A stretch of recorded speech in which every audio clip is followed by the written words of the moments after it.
All of our productions at GCTV are sponsored in part by Bay State Health, providing the care you and your family need when you need it close to home. Visit them online at baystatehealth.org. Greenfield Savings Bank. Visit them at 400 Main Street in Greenfield. Call them at 774-3191 or go online to greenfieldsavings.com. Greenfield Community College, providing access and excellence in higher education in the Pioneer Valley. Visit them at gcc.mass.edu. The Hammond Family. The Hammond family are longtime supporters of Greenfield Community Television.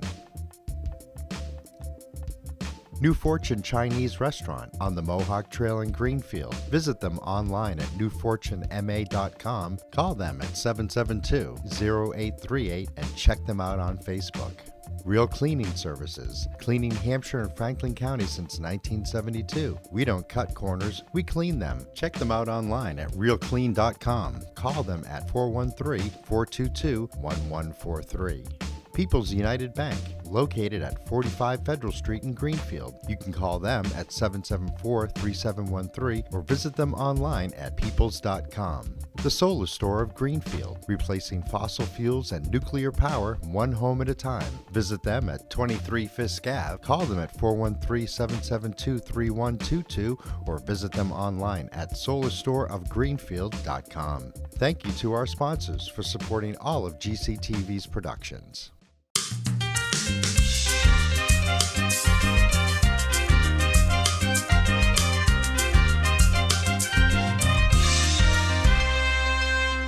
This meeting is being recorded, videotaped, and broadcasted. If anyone else is doing the same, please notify me at this time. Just GCTV. Roll call. Councilor Wheeler is present. Councilor Mayo? Maybe here, but maybe ordered here. Oh, he said he's not. Oh. Here. Councilor Mass? Present. Councilor Dolan? Here. Councilor Alice? Present. And we have a quorum. We're going to jump right into the FY20 capital and operating budget discussion. I'd like to invite the mayor to the table, and Mark Smith and Director Gilman, whoever would like to join us.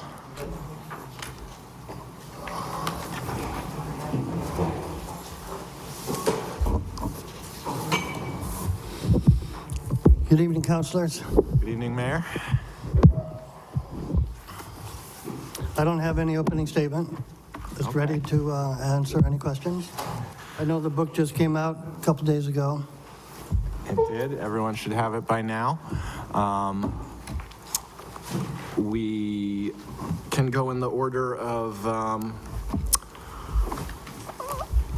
the agenda unless Director Gilman would like to start off with anything special. Very special. So, I just want to give like a brief overview. I'll start out with the budget assumptions that I made. Governor's budget, that's all that's out there, although House just came out. But in these numbers, it was the governor's. We have local receipts. Can you hear? Okay. We have local receipts budgeted at 4.6 million, the same level as the prior year. New growth at 275, the same as the prior year, which is a conservative number. And I had spoke with our appraisers, our RG, on making sure that it was a conservative number. As you saw in the budget, the 2.5 tax levy is in there, but it's not all utilized. So there is some excess capacity. I did do a valuation of increase of 25 million, which is the same as last year and also very conservative.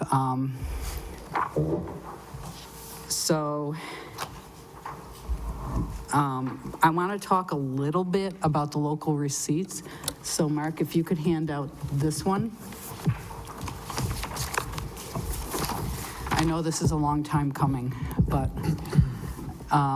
This, as you look at it, gives you the history of 18, so what the budget was, what the actual was, and what the variance was. To the right of that, you will have 19's year-to-date through February. And then to the right of that, 20's budget, which at this point mirrors what was done for 19. So I would like you to look at the first 18, the first section, the 18 budget. I've highlighted a few things. One of the safety nets in this local receipt budgeting process is motor vehicle. It is always purposely under budgeted because of extreme swings in local receipts. For example, look at the penalty and interest. Yeah, that didn't come in where we wanted it to. A little further down in 17, that's the second column in, there's numbers. You'll see the plumbing inspector and the building permits. That really did not come in where we expected. And so there's a few like that. And if you go to the second page on this, you'll see that we had budgeted 4.6 million. And we came in over budget 755,000. That's great. However, I want you to look down below. We budget for 100% tax levy coming in, okay? It doesn't all come in. So that's why you don't budget tax liens, because you hope that it makes up the difference. But if you go to the bottom there, you'll see that it didn't quite make up the difference. So between local receipts, the state aid, and the real and personal property tax, it actually dropped down a bit for 18. So my point is that there is a reason why you budget the motor vehicle higher, because this is one of the major sources of producing free cash. And as you all know, we went through stabilization a lot this year, and we want to replenish it. And your only way to replenish it is by producing free cash. We also need to increase the capital stabilization and any contract stabilizations. We aren't even going to make it through the balance remaining of the contract stabilization with the DPW and Patrol A coming up. So it is important to produce the free cash. Not excessively, but this is how we contribute to our stability. So on page, if you happen to have the budget book, it's on page 28 of the budget book, where you will have the various tax rates under the department budget and under the mayor's budget. Below it, it has where I was talking about budgeting for the new growth, and then the 2.5 and the levy limit. And the excess capacity is at the bottom. Under the mayor's budget, yes, it's at 2.4 million. Under the department's request, it's not there. It's much lower. Still not utilizing all of it, but it's much lower. What's that? 2.4 and 2.4. Yeah, it's very close.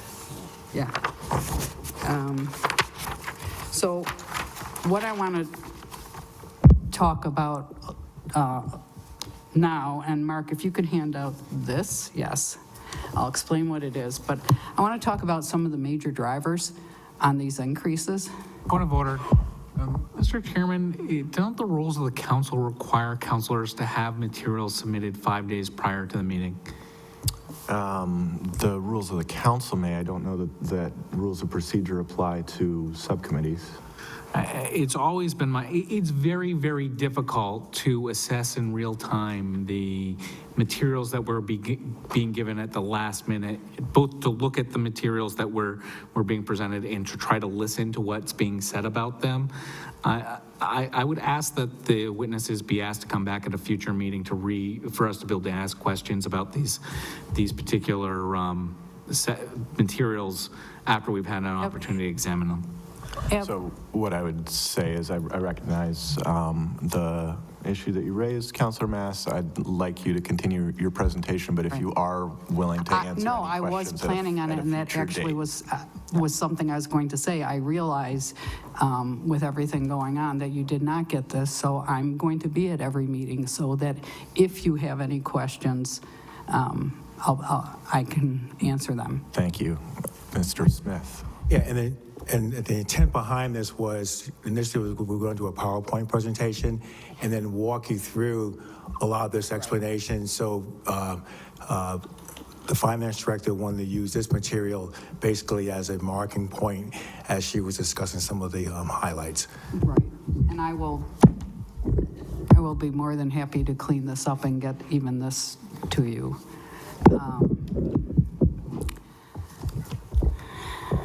Yeah, Mr. Chair, this is your meeting, so you can decide how you want to proceed.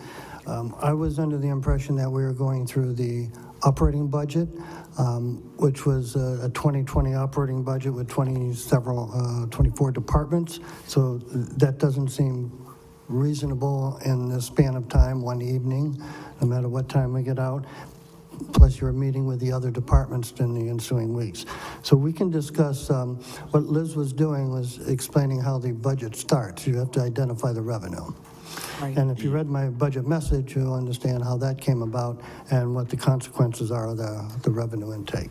And- So we can discuss the mayor, executive administration part, the other departments in the mayor's budget, if you want to do that. I'm going to let Director Gilman continue with this, and I'm going to recognize the materials being passed out as clarifying materials that we already have, but I'm going to allow questions on them at a later date if councilors have them. Yeah. I wanted you to have these so that as you met with departments, you would be able to review in detail their budgets. So this, what you have in front of you is a budget report that is out of Munis. And the reason I like it and I want you to have it is it has 2018's actual, it has the original budget, it has the revised budget, it has the 2019 actual. This projection is a Munis generated. I don't find it useful. I don't find it accurate. So ignore it if you want. And then to the right is the mayor's 2020 budget. Sure. Councilor Alice. Is the, excuse me, 2019 actual is to this date of the report? Or? Yeah, I don't have control. Like I like to do a clean cutoff like it's the end of a month, but Yeah, when I you just run wanted to make sure I knew where it was ending so that I could follow. Right. Thanks. Right. But I think you will find this useful, and like I said, I wanted you to have it when you met individually with departments. So one of the things that happened with this year's budget, as you all know, is that there was significant additional appropriations made to the 19 budget. Some from debt service, which if you want, you can look on page 26 and 27 of this report. And you can see where the increase from the adopted budget and the revised increased significantly.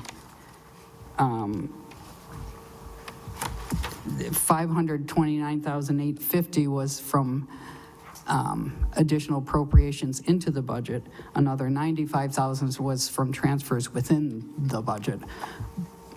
But ultimately, that raised the revised budget significantly, when in reality, it should have been part of the original adopted budget. The second piece I would say on this is in inspections. The Health and Building Department had funds transferred in that are now in the 2020 budget. That's on page 15 and 22.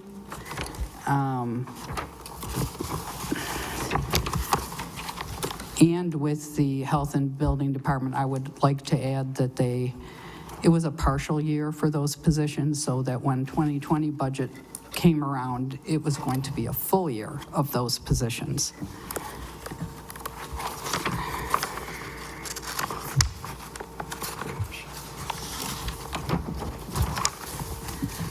I've also encountered a lot of extremely under-budgeted FY19 accounts.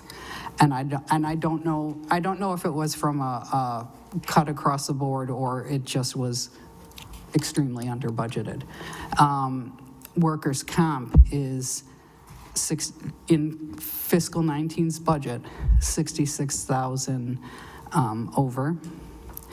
Property liability, which doesn't come out until June. You don't get the premium till June, but you really can usually guesstimate an increase. Medicare is under by 30,000. The Franklin Tech School and Smith Vocational by 52. Legal, as you can expect, is over. I would guess, Mark can weigh in, but I would think it would finish up at least 85,000, if not more, over. I think you should explain which fiscal year you're talking about. I am talking about 19. I haven't gotten to 20 yet. So my point in making all of this is that before I even got to the 2020 budget, I'm looking at an $840,000 increase over the adopted, and I haven't even started 2020. Right, so to clarify, what you're saying essentially is that some of these budget line items were underfunded in 19 as whether it was a clerical error or perhaps done as a cut. But, Right. so some of these increases are actually Related to attempts FY19. rebalance. That's correct. Correct? Correct. Councilor Dolan, did you? No. Question. Okay. You have a question? Councilor Mass? Same thing. So my recollection is no cuts were made to any of those departments by the council. Okay. So if they're under budgeted, it means that there were assumptions that were mistaken by the mayor's office or the finance team at that time. I know you were not there, but maybe the rest of the table can explain to us what assumptions were wrong and how we know that those mistaken assumptions weren't made again. I think we can all agree on legal assumptions were not necessarily wrong. It's just that we were unanticipated activity that increased our legal budget in terms of opinions that needed to be made per request from the council, additional activity that occurred within city government that required opinions from council. So from the legal on the legal side. Can I ask a question about that? Councilor Mass? So we knew contracts were coming up, so that was budgeted for, you budgeted for contract renegotiation, is that correct? Correct. And town attorney for ordinary municipal questions that go from the mayor's office or from the council about the charter, that is on a contractual basis of $3,000 a month? Yeah, it's on a contractual basis, but I'm just going to speak on this. I don't think it had been reviewed in a fashion that it took into account some of the advanced nature of some of our legal issues. So when I came on board, one of the things that actually really spiked our legal budget was a GSET matter. That was an area that required a lot of research, a lot of time, and then on top of that, negotiations came and other factors. So I think from the previous finance director and when Lane left, I don't think that was taken into account. And since that time, since I've been more involved with the legal budget from the standpoint of the mayor's office and on top of also collective bargaining, I think it's more accurately budgeted for ongoing activity. Can you tell me what percentage of the legal budget, the legal line item overage is related to litigation from employees who've been terminated? I would have to get back. I don't have that information from me could get today. that for I can us. get that back to you. Thank you. Just to clarify the question, do you have particular employees you'd like to know about? No, any litigation related to any employees who've been terminated? Any employee? I know there have been multiple. Right. And there have been some continued lawsuits, so I would request that the chair notify the president of the council that I would expect to explain all of the litigation matters with the city of Greenfield at executive session as soon as possible. Yes, very good. All right, so just to clarify where we're at right here, I suggest that if possible, councilors save our questions for when we're actually going through the budget and have the numbers and the line items in front of us, and I'd like to let Director Gilman finish her presentation if Right. possible. But just to alleviate or address one part of this is I have reached, on many of these items, I have reached out to Maya to get a feel for the workers' comp and the property liability. Unemployment's kind of, it happens.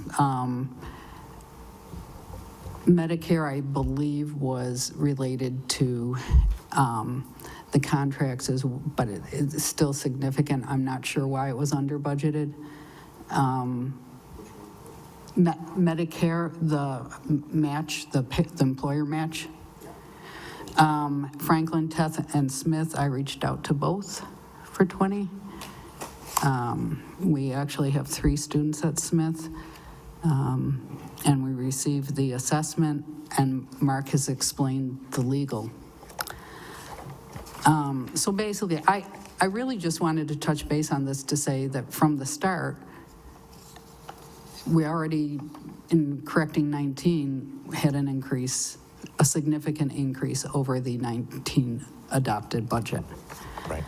So then we get into doing 20's budget. During the course of the year, you all know we ratified a lot of union contracts. Almost all of them, with, I believe, the exception of one, from the moment of the adopted budget, the entire increase is hitting in 20. So in other words, it's all been, the majority of it has been received in 19, and then most of the contracts, there's another increase for 20. So for example, SSEI and clerical were 6%. So from the moment you ratified the budget for 19, I'm automatically up 6% for 20. Right. And does that make sense? Am I explaining it well enough? Okay. So, and then additionally, they would get steps if applicable. So I just know the other expenses as well as the retirement assessment, that went up $650,000. I mean, these are big numbers. The insurances for 20, be it health, life, workers' comp, property liability. Health is 3.5%. We may get it lower. Life is up at 38%. Workers' comp, 10%. We have some serious issues that we need to get some training and credits on. And property liability is up 2%. So Mark, can you hand this out, if you mind, The bottom line. This is the sheet we had. That's the one we have. That was. Oh, yeah, that's fine. You sure? Yeah, that's fine. So the bottom line on, Right.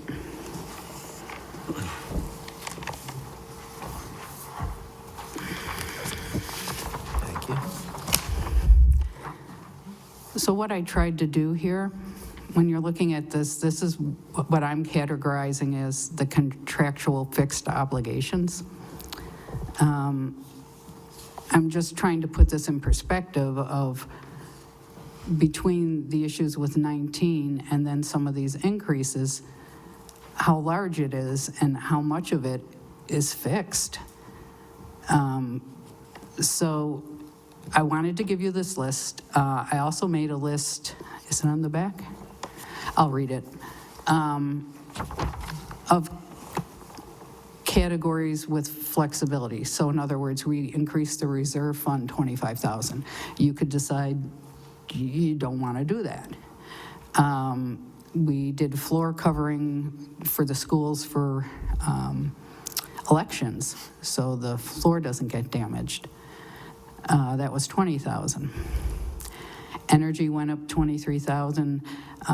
Legal, obviously, went up, but we have historically spent every single year, if you go back, more. DPW is up 50,000, technology is up 22, fire and police. Now, there are many reasons for this, and you will speak to each of the departments and find out. You know, for example, the police is leasing a cruiser, and the chief can explain to you why that's necessary or not, you know? So, in all, you know, we have an overall increase of 2.4 million. And I just wanted you to know that 2.1 of it is pretty fixed. With the, you know, your choice in this budget, if you want it lower, is staffing. And you may choose that, but I just want you to be aware of that. So, is that everything we wanted to give out? That's all you have, huh? All right. So,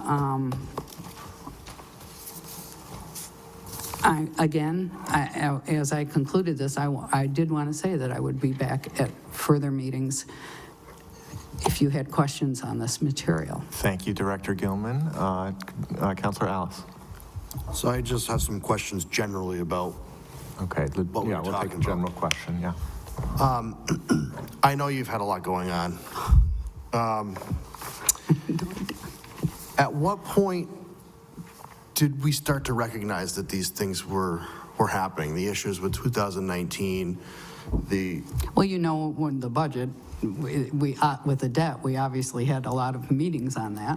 right, well, that, I guess that's my question. Because, I mean, they're significant, and I'm not suggesting that they're incorrect, because I want to look at it all, and Yeah, I oh, wouldn't sure. say that it's Sure. incorrect. I have a mind to believe that it is correct. What my question is when we got all of the financial information over the time we were talking about the library, did we not know this? Because that information said it would be a 2% increase. No. When we were speaking of the library, you were seeing a debt, a stacked deck picture using conservative assumptions on what the increase in the operational budget would be. They're not the same thing, and in fact, I believe Councilor Mass wanted it reduced to 1.65. That number was to make sure we were staying within the 8 to 10% conservatively. It's not related to this. So, well, I guess what I'm asking is, if the two things were happening simultaneously, why wouldn't we just have said it's going to be 51 million? And I think I know the answer, but I'm just curious. So when we got all the stuff for the library, We were, again, councilors wanted it lower. Councilor Mass. Speaking for myself, I wanted it to be accurate, and historically, it has been at 1.65. We were told, on average, it would go up 2%, and that may still be true, but what we see in this year's, the very first year's budget is a 4.5% increase to the operating budget, which will dramatically affect all ongoing increases. It makes it much harder to have a 2% across the board average going forward. I agree, but one thing you have to remember is those prior years with all those union contracts unsettled were artificially low. Councilor Al? So do you see what I'm saying? Okay. I understand that, but what I'm saying is, if we knew at the time that we were going through all of the financial numbers, that these things were coming up, which I can only imagine that we did know because it was only a couple of months ago. Yeah, and That 2 we should have months been we having, voted. we should have been having that conversation about the numbers while we were talking about spending all of the money that we spent on the library project. What I'm saying is, I would just have liked to have been had everyone on the same page as to what the actual ramifications were versus hypothetical numbers that I are now understand that. significantly lower. But a lot of the other drivers, the retirement assessment as well, all those things and people doing their budgets, Yeah. there's more than just the debt involved here. No, I know. And we got those I got those in email in Okay. December or January. So, I mean, we have gotten them. I'm not trying to argue. I'm just trying to make the point that they're double what we were given when we were being asked to vote on something else. So I'm nervous about it because it's. So. Could you what clarify count- the double? I don't understand. What has doubled? In the chart that you presented to the council, there was an assumption of a 2% increase. It said right on it, had the operating budget of 2019, and it said 2% increase to 2020, and the increase is actually 4.5, which is double 2%.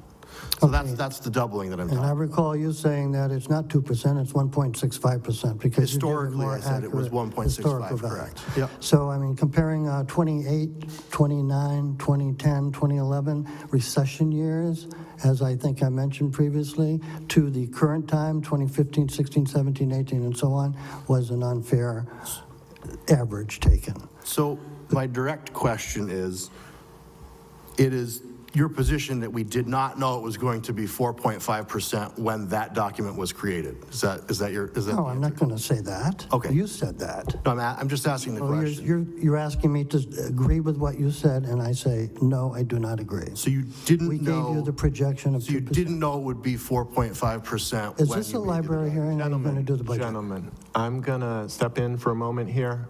I think we need to take some aspect of the presentation in good faith, that it was an estimate over a 10-year period, and that a 2.5 or 4.5% increase does not throw a 10-year estimate off. In fact, if the increases for the next 9 years were 1.6%, then it would probably balance out. I recognize Councilor Alice's point, and it's a valid one, that if a lot of this was known 2 months ago, that it's relevant, but I don't want to litigate the point at this time. Councilor Mass. Can you tell us the last time we had a 4.5% increase in the operating budget? And if not, could you get us that information? Your question is, the last time we had a 4.5%? Or higher increase in the operating budget? Sure. Liz, would you please explain when FY 16, 17, 18 were closed, and 19? When? So FY 16 was closed, and we got a management letter, Yes. and there were some issues in the management letter. FY 17 was closed by Melanson Heath or Bloom Shapiro? Melanson Heath. Melanson Heath, and when was that completed? August of, I was not here. I believe it was August of 2018. 18. So I guess the point I want to make is that we haven't closed FY 18, although it's We're getting there. We're getting moments away. there. The auditors are We're in currently- FY 19. We've always used actuals to create a budget. We didn't have actuals from 18 or 17. Those came in late last year. So with another management letter. So we had issues with the accounting department. We had issues with performance and competence. And so this is a little strange. I've said before the council every single year, I presented you with a balanced budget, and then the average has been 1.1 million. This is over the 1.1 million. There was some issues with the debt last year that weren't made in the budget that caused us to come back to the council. That was an error in the counting. There was, even this year's debt is 600,000 less than last year? In 20? No, it's an impact of things, but it is less. It's about it's on page, I believe it's 350 less. I have it. So I can understand the councilors need to have the accurate information and up to date. We were doing the best accurate information we could provide with what we had to work with. And as you can see, the end of the year's closings have not taken place like they have in a long history of working with Lane Kelly. Thank you, Mayor. What I'm hearing is we had some catch-up to do. And still we another couple months, still do. I would say. Counselor Dolan, do you have a question?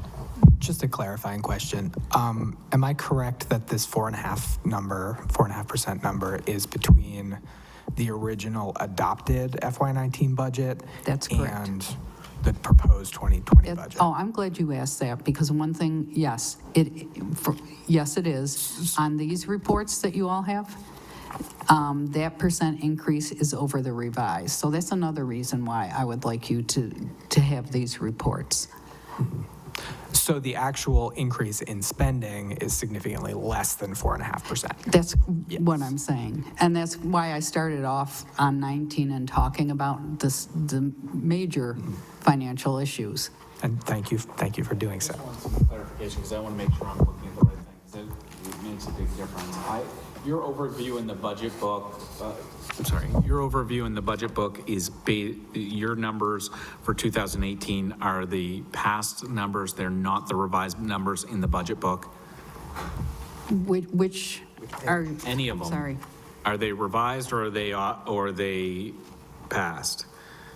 Because I do recognize that there were significant changes to the budget over the course of the year. Correct. So So if you under look- pages 12, 13, those are 2018-19 estimated, sorry, that's last year, sorry. We have, This one here. I believe I know what you're, let me pick a page. pages 45, all of the operating budgets, it appears that we have 19 adopted in the department request. The 19 adopted numbers, those are adopted, not revised. Correct. Why weren't the revised numbers put in the budget book? That's been the way it's been in the budget book. Well, And the second half of the budget book does have them, am I correct? it does. It does. So I recognize that, but, they are there. So, I mean, I know what you're saying. I always feel you Can you give us an overview should. with the revised numbers as well? Sure. Thank you. yeah, it's just.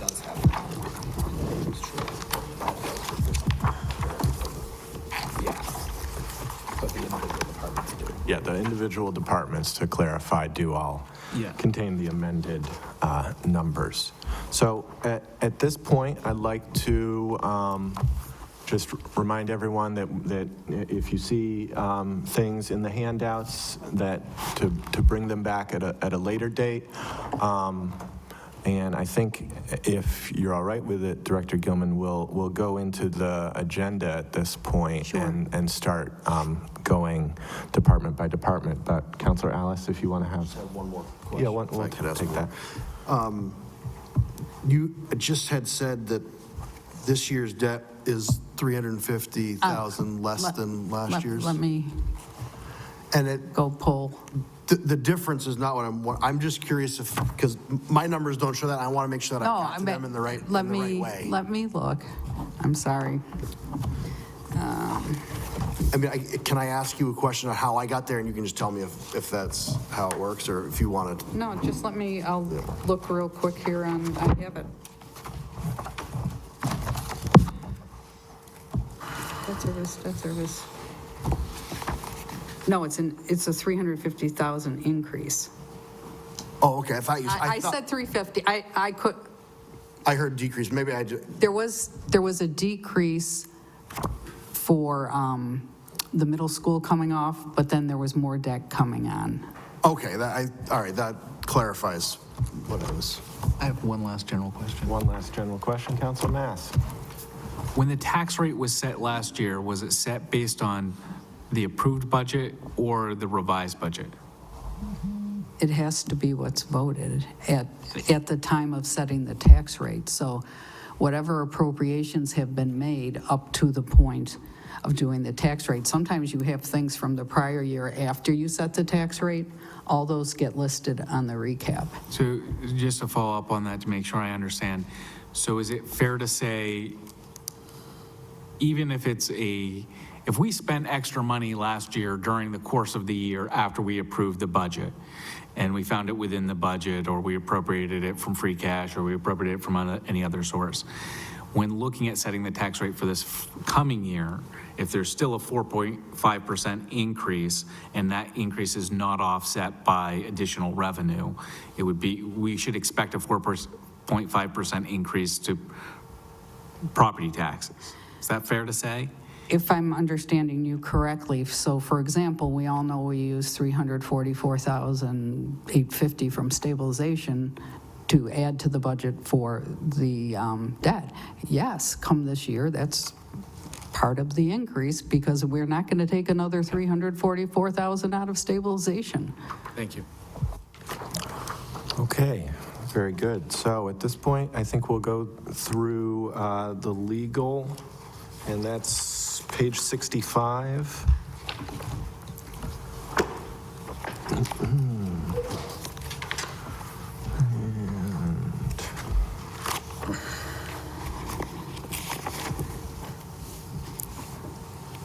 It's also on this budget, it's on page 4, just Very good. so you could refer back to that as well. Okay, so just for my clarification here,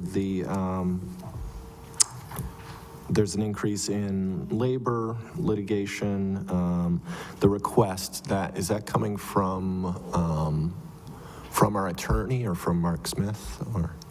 HR. It's from HR. Mr. Smith and Yeah, we have two aspects of legal. You have the mayor's office legal, and you also have labor, which is HR. Oh, right. Also, I want to go back to Councilor Mass's question. There was a couple additional things that were added to legal that were not anticipated, and that was the Janice decision regarding the collective bargaining and the right to that. So that increased negotiations longer than we expected, and also the pay equity, that legislation that was passed by the state legislature. So we have our city attorney's office involved with that, which includes comparing job descriptions, making sure they're accurate, so we can actually stay in compliance. So I just remember I wanted to add that to legal. The other thing I was want to add about legal too is if we go back in time, when we had a transition, obviously in the finance accounting office, it was also during a time when our previous city accountant was on Family Medical Leave Act. And if you remember, that was during the actual budget cycle. So we also had the departure previously of Lane and also Dennis Helsman's. So when that split happened, as you know, I took over some of the administration aspects from Lane, and I took over the collective bargain aspect that Dennis did. So there was a mixture of communication that probably didn't happen as well because we had all this transition going. And then with Liz coming on board, with that gap, again, trying to pull all these things together. So I just wanted to add, there's been some things that were somewhat not anticipated, because you can't anticipate things happening, but trying to pull it all together. So I just want to say this, we were coming here with the information as we received it, especially on the legal Director side. Smith. Do I see 3 hands up? All right, Councilor Mayo, oh, no, excuse me. Councilor Alice, and then Councilor Mass. In FY20, how many contracts do we anticipate? I guess I'm not sure I know some of them were settled a year past the day. So can you give an overview of how many we're expecting to be negotiating or settling within 20? I lucked out today. I brought the right sheet. So can I just go through this quickly, if you don't mind? So we have, for the city side, we have 7 collective bargaining units. So next month, you'll, on a May council, a second reading on the final 2. That's DPW and also patrol.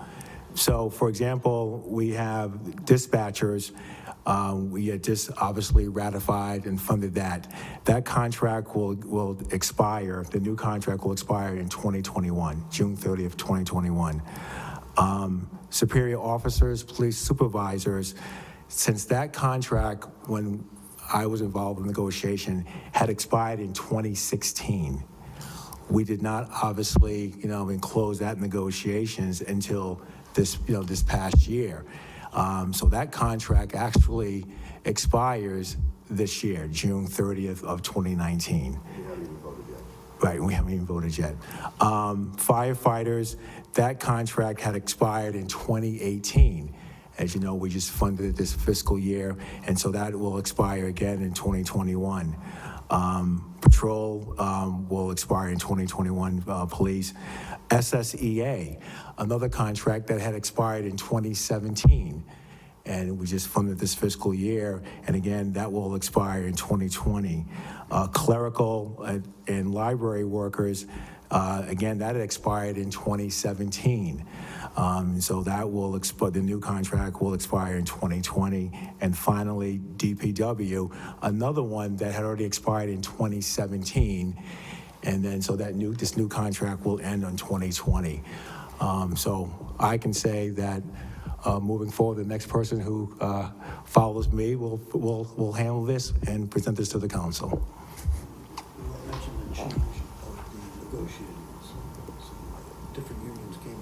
Yeah, thank you, Mayor. Thank you. I forgot about that. So with several of the bargaining units, as we were going through negotiations, several of the bargaining units ended up voting out the previous union representation. So we had to stop representation, wait for that, and then we had to do that. And then also some of these contracts also went into mediation because we basically end up having impasses. So that again lengthened the time, and also in terms of our legal costs. Thanks. Did you still have a question, Councilman? First, a statement. Thank you, Director Smith, for reminding me about the legal work related to pay equity. I had previously, on multiple occasions, requested that opinion and been promised I would get it, and the council has not yet received that legal opinion related to pay equity, and I think it's important for the council to see. Secondly, I guess I don't quite understand the rationale. If we have 7 unions and they're all but 2 about to be settled and funded this year, this is the most work we've done on labor management. And I get the idea that we shouldn't wait the way we did till these are expired, and we should be proactive about doing them.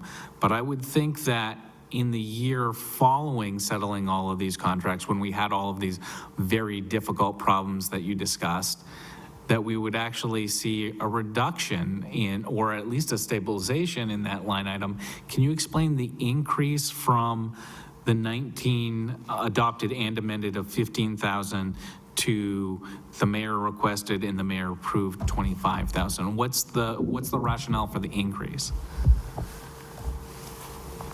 Or what's the rationale for the decrease from 18 to 19? Is this a leveling off of a cut that maybe didn't have its desired effect? I just can tell you that historically we have spent this. And it's ridiculous to pretend you aren't going to spend it in budget that way. You can see in here, is it? It's page 4.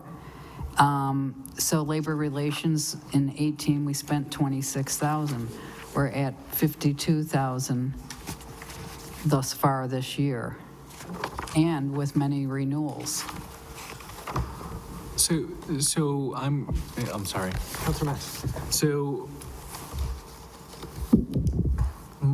I may be wrong, but I don't recall the council cutting that figure to 15,000 last year. So you're saying it was artificially cut by the mayor's office last year to make money available in other departments? No, I don't believe so. That has been, that's been the number since, it had to have been part of the original cuts. Because as you can see, it's from the original budget.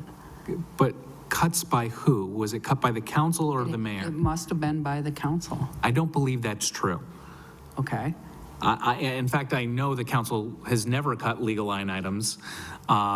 We generally let those Okay. go. Then What I'm hearing overall, and I heard at the beginning of this, is that we had a lot of fixed costs that were underfunded. And the problem with that whole philosophy is when we underfund these fixed costs, there's an artificial belief that we have more money available for spending in other areas. And when we add to those other areas, as we did last year and gave money to the schools, and that wasn't real, there has to be a recognition of the council going forward that we're going to have to make corresponding cuts or tax increases to offset the difference. And it's really, I think the council did a very difficult thing last year in what they did.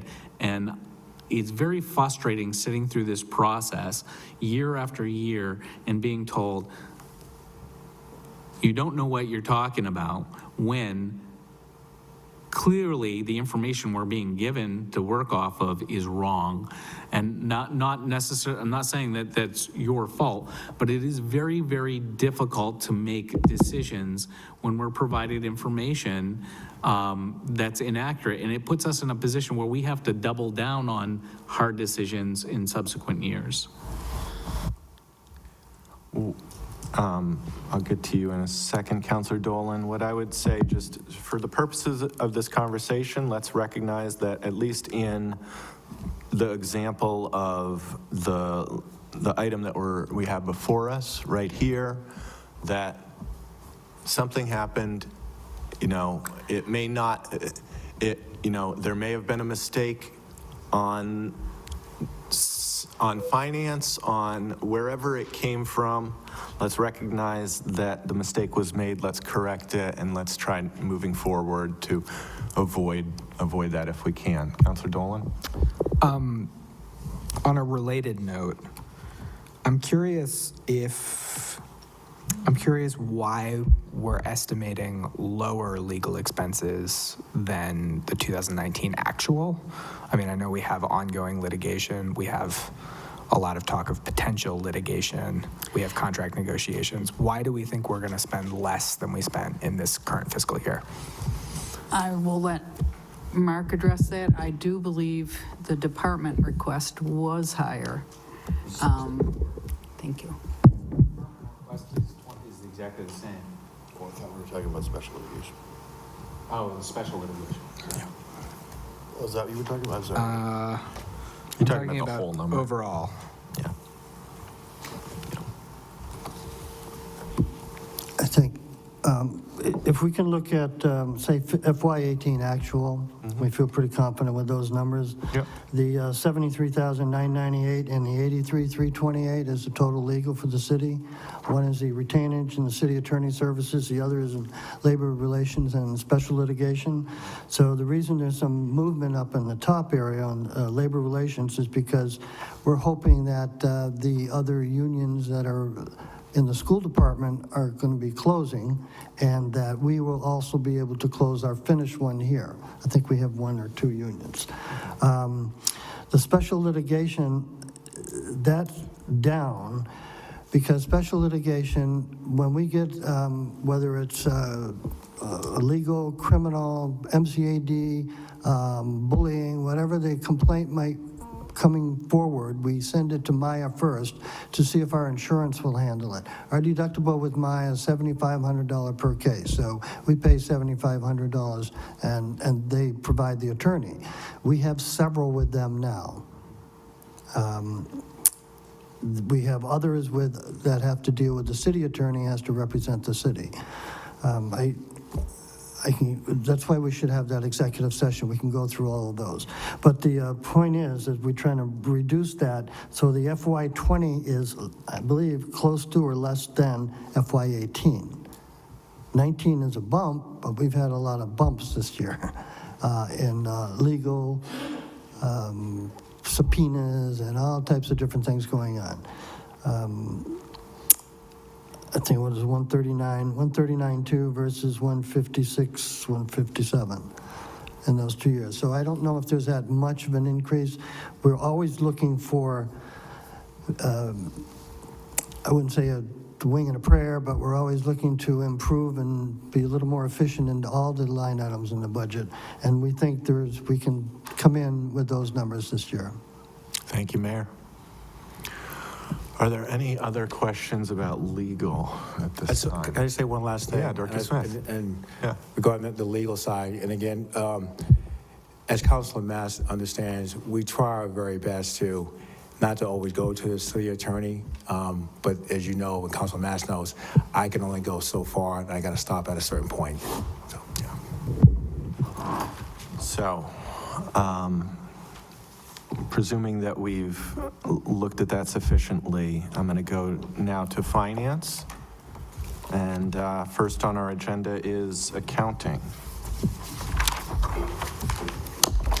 And first one to find the page number, let me know. That's 67. Oh, no, that's in there. I think it's before. Yeah, I think it's on 62. 62.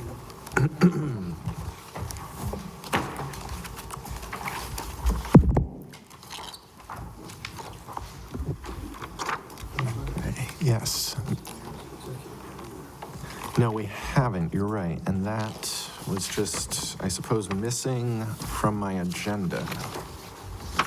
It would make more sense to talk about that now, wouldn't it?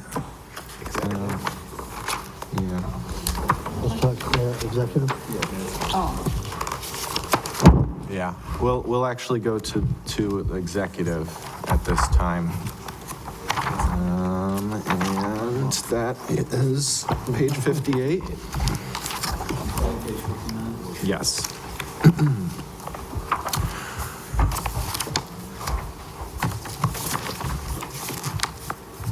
Would you like to speak to that, Mayor? Sure, yes, please, thank you. Basically, as I mentioned, this is a transition budget. The election obviously in September and November, and the swearing in January 1st of 2020 for a new mayor. So to kind of set that up, we've discussed how the mayor's office should be, and leaving many decisions for the new mayor.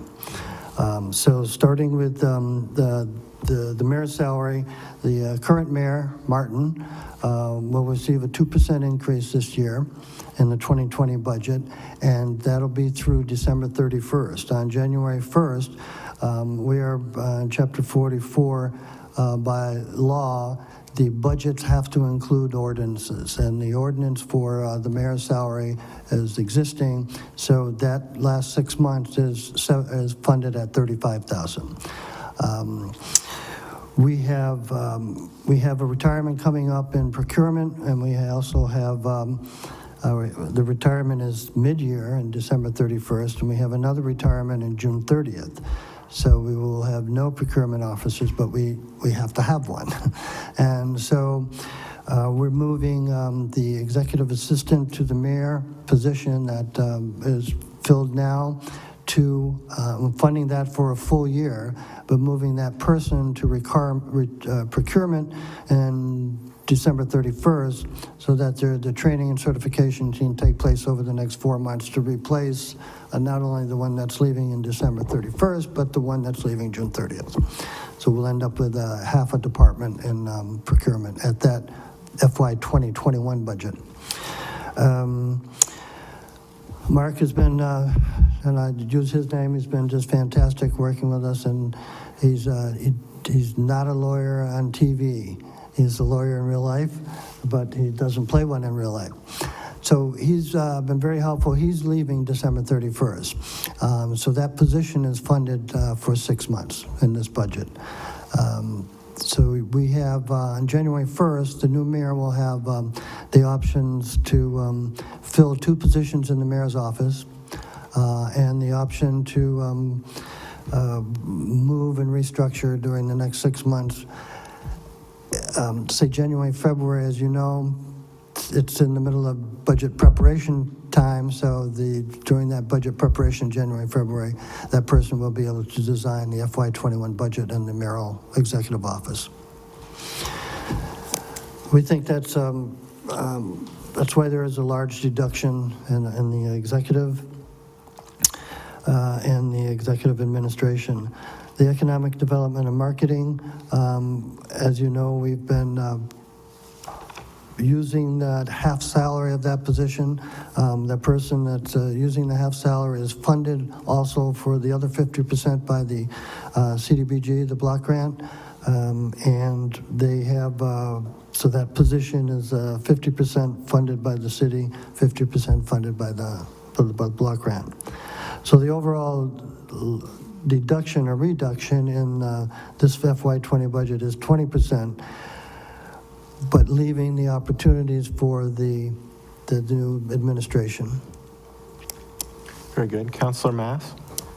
I'm going to take some time, if I can, and go through this, because I'm not sure I follow. Okay. And I thought I had seen a reduction in the overall budget when I looked at it, at the overall numbers, but as I look through these numbers, I don't see it. So starting in section 120, which is the mayor's, the office of the mayor, there's 2 line items, one for mayor salary and one for salary and wages full-time. I apologize that this is on. The first line item, the 5110, that is, if I'm correct, that's the salary for the actual mayor.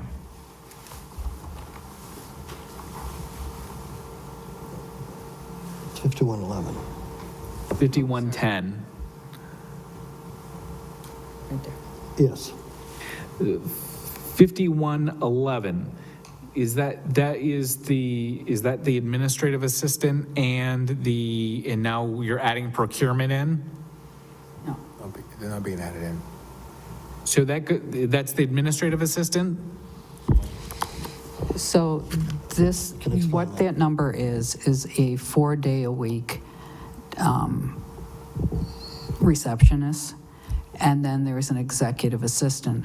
It happens that the executive assistant for the first 6 months will be an existing person down in the Mayor's office. exec administration. And then when the new mayor comes on, they can hire whomever as an exec assistant. So you're limiting that position, so you're adding a half a position. You're adding a position. Is that correct? Has there not always been an executive assistant? Okay, so. Well, you're going from $48,000 in the fiscal 19 adopted to $83,000. And I don't see a corresponding cut in the you're saying you're moving it, but there's no cut. So there's a position being added somewhere. There is a cut in the executive. Can you show me where the cut is? In executive? Which line item? Who's here? Oh, in 0100 1230. What page is that? First, You're on if you're page looking. 58. No, I'd like to go on the budget book that we're operating off of. Page 58. We're on page 58.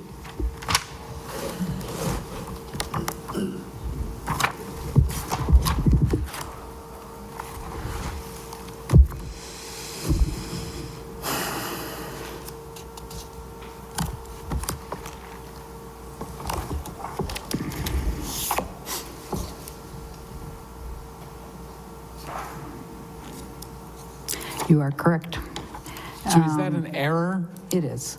So there's room to cut from this budget? No, that's in copying and pasting what's from here. Okay, so let me make sure I understand. Is it still the intent to raise 5111 from 48,000 to 83,985? Yes. However, There's no, the corresponding cut is missing in executive administration? executive administration goes down to 34,385. So the 116,902 should be 34,185. The mayor, it should match the mayor's request, not the mayor's approved. Yes. Correct. That's correct. And this happens from, the export from Munis gets copied and pasted into here. So that is So- Is that reflected in the overall sums, or is that, can we just make sure that, what I'm concerned is. about is I don't know if I can cut that budget by $60,000 or whatever the difference between 116 and 34 is. Right. If you go to the summary, which just does the personnel and wages, you can see it has been already reduced. I'll have that. Just On want to make page- sure we're all on working on the page- right numbers, because I was Right. confused. Thank you for No, I catching know, I'm that, sure. Counselor. Page 41. Can I just have you offline double check those numbers to make sure Sure. they're correct? No, We that's don't, I don't absolutely need to, if we found an error, that's fine. And so we're gonna, I would like to, I just, one follow-up.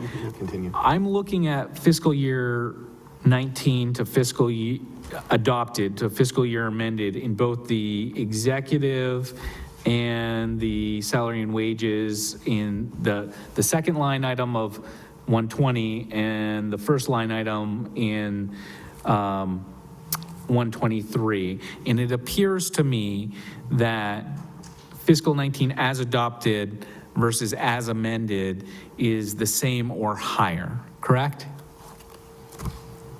Council did For- not cut those line items.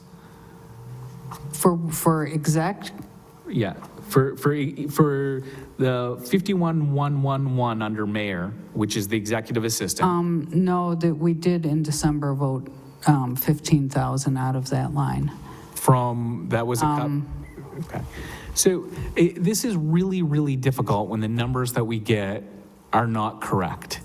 And I'd ask that we have this whole department back with corrected numbers. I recognize the confusion, but I believe that this is one number so far. And if we see more. I think it's two numbers so far. We have the number for the mayor's adopted under salary and wages for the executive assistant and the actual amended number for fiscal 19. Like, I don't, and it gives me pause because this is like literally the first thing that we're looking at, that the numbers are not consistent I'm throughout. sorry, Councilor Mass, I don't understand you're speaking of the 95,000 versus the 80,000? No, if you look at fiscal, if you look at 120,5111, Yes. it shows 48,562 and as adopted. And I think what I'm hearing is we actually made a cut to that. And so as amended, it is a lower number. Is that wrong? When we had to come back for $20,000 for the debt, 15 ended up coming out of the mayor's. The cut that's for 5110, am I correct? Yeah, That's yes. where the 15,000 came Yes. out of. Yes, 5110 is the mayor's individual salary, is it? that's correct, and that's, We cut the mayor's individual salary. right. So explain to me how it is that the mayor removed an executive assistant position rather than taking the salary out of himself. I don't understand that. He had an assistant, the assistant was removed, and my understanding it was because we cut, because it was purported that the council cut that position. And now you're telling me what we actually cut was the mayor's salary. Let me try to clarify a little bit. First of all, the previous accountant had put $95,000 in for the mayor's salary, along with the ordinance request to the council. That went to the council 4 or 5 times to increase the mayor's salary. At that time, I spoke to the council saying that it's going to be very difficult to find qualified candidates to come before the city of Greenfield and to be elected mayor, and the salary should be increased. So I think it was Councilor Ellis decided to take $15,000 out because he knew that that $95,000 was not the mayor's salary. Okay, so So that's where the $15,000 came on. I don't know where you're definitely talking. understand that. What I'm trying to understand is. Well, I don't know. You mentioned following or line item. inferred that there was another reason that that $15,000 was. No, that Because makes. someone else was laid off. That's That not makes the case. perfect sense to me, Mayor, that's why that 15,000 was taken out. My question is the following line item, nothing was taken out of that. I think that number is inaccurate. You think the 48,562 in fiscal year 19 as amended is inaccurate? No. It's correct. For 19, yes. 19 as amended. They're the same, adopted and amended. Yeah. And the same thing is true under salary and wages for executive assistant, adopted and as amended, it actually went up. We actually put an extra 3,000 in that department, right? That came from the contract stabilization Okay, when the SSCA and clerical were, it went up. yeah. So I just want to be clear that the council at no time cut the mayor's executive assistant staff. Oh, no. Okay, and so any reports that the reason that that position was removed was because the council cut it is inaccurate. There's been no report from the mayor's office, but that was never the rationale. Well, certainly that has been expressed to councilors from the people who were removed, that that was the rationale that they were told. Now, I just wanted, for clarification, there are about 23 employees that work for the city who have NR contracts, and then they have an expiration date, and some contracts are not renewed.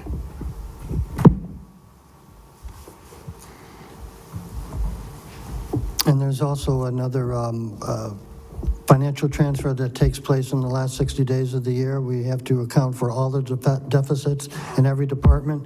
So if there are any cuts to be made, then it's better to make them early than to make them late. And we need to have funds available to cover deficit budgets. Councilor Math. Oh, I know. Mayor, are you saying the reason why you eliminated that position in your office was to have available funds to cover other deficits in other departments? I think that's a personal question, and put it forth in writing, and we'll have legal look at that and see if how I can answer that question. So why did you make that statement that you just made about the need to have money in other departments? I don't understand the connection to what you just said to the line of questioning that was being asked. Why did you offer that up if it? Because that is a financial strategy that is used, that we've always used in the city and the town of Greenfield, to move funds from one department to another to make sure there are no deficits in the budget. Have you cut, and not just in this department, but in any department, have you cut positions in order to have money available in other departments at the end of the year? Yes. Thank you. Do we have any other questions from councilors on the executive budget at this time? If not, we're going to move back to accounting. I want to thank you, Mayor, for that summary. And I already lost where accounting was. 61.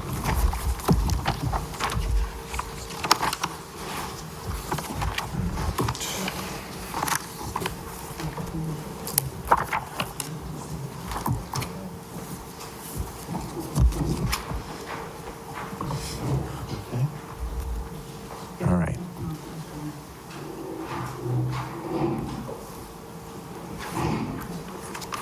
While we get settled and counselors prepare questions for the accounting, Line items, Mayor, I wanted to ask you at this time, if I could, about the senior work-off program. I know that we've had questions about, and maybe you can answer this, Director Gilman.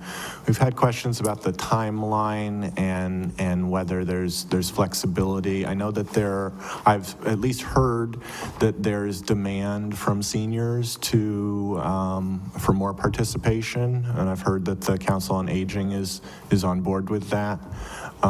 Where do you consider things to be at? Yeah, we've got a meeting coming up. It's definitely going to be capped. The number of people are, there are a greater number of people than there are available funds for that program. We don't know if we've actually have the departments requesting the seniors or veterans in the work-off program, so I haven't seen that tally yet. So we do need to have departmental participation.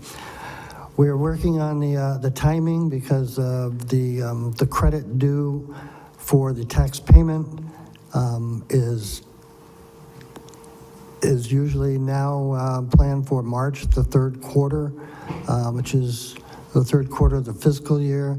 The last bill of it's the first bill of the next billing after the tax rate. So it's a complicated,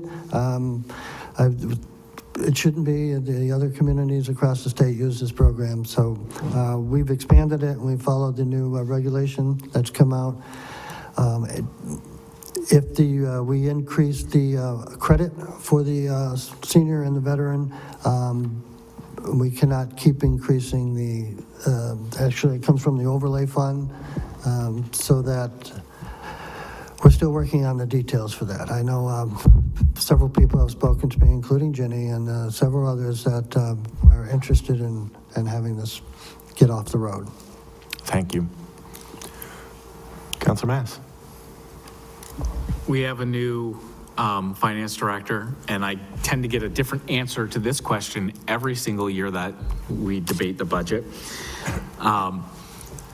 We have in years past eliminated individual line item numbers. We've amended those down.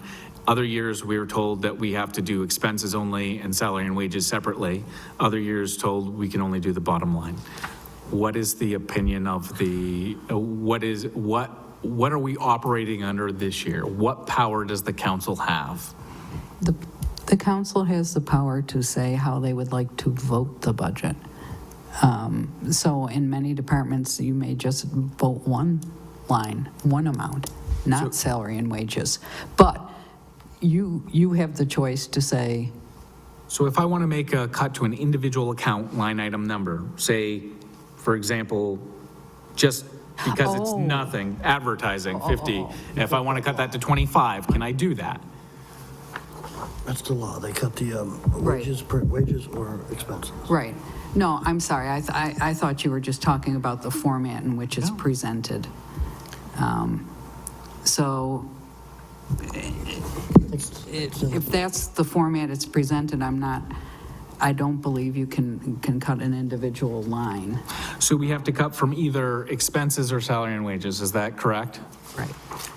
So we have no discretion on within the expenses, if we cut expenses, which expenses the mayor chooses to cut. We have no discretion over that. Yeah. Now, there's a reduction in salary and wages in the assessor's department, and there's an increase in property tax assessments. Some councilors, myself included, object to the privatization of our assessing department through contracts and prefer to have full-time employees handling that work who have a knowledge base of the local economy and the people who live here. If we cut that department, if we cut the property assessments, $104,000, the council doesn't have the ability to add it into salary and wages, but we could send a budget message that would request that the mayor send us a supplemental appropriation for salary and wages. Is that correct? We have a contract with RRG, so we would be obligated to the terms of that contract. That contract is subject to appropriation, correct? I would have to make sure that language is in there, but I believe it's a 3-year contract. So it's, because it's for 3 years, it wasn't approved by the council, correct? That is true. Yeah. And so all contracts that are less than 3 years are subject to appropriation under state law for municipalities, isn't that correct? If that's the law, then we'll have to comply. And certainly you can't comply if you don't have funding. That would be true. Okay. But we would put us in violation of state law. Well, it would put you in violation of a contract that you signed without the authority of the council. Which I have the authority to do. Yeah. And the council has the authority to zero out the line item for that contract, correct? But the municipality has to provide assessment services. So is the mayor's position that the council is obliged to fund any contract for less than 3 years, regardless of what the mayor signs? I would send that to legal to answer your legal question. Can we get that answer? Because I intend to propose cutting this line item completely this year. And I intend to ask for a supplemental request for salary and wages within this department. I think it is completely, we've talked about privatizing DPW. This is the department that is actually being privatized and has been for the last 6 years over many constituents' objection. And I want to act within our authority. Sure. I just want to know what our ability, we can have that debate whether it's good or not. And I certainly understand the mayor's position, and it is a not unreasonable position that the mayor has, but we need to know what we can do and can't do. Let me have that question again so we can get that. What authority does the mayor have to cut overall expenses that would result in insufficient funds to fund a contract which the mayor has signed but has not been approved by the council? That was a bit of legalese. Can you get a simple sentence? Well, unfortunately, you tell me I can only, we can't vote out that individual line item, or I would do that. So the question is what authority the council has to cut the overall expenses to a department to such an extent that the mayor would not be able to fund a contract which he has previously signed, but which the council has not voted on.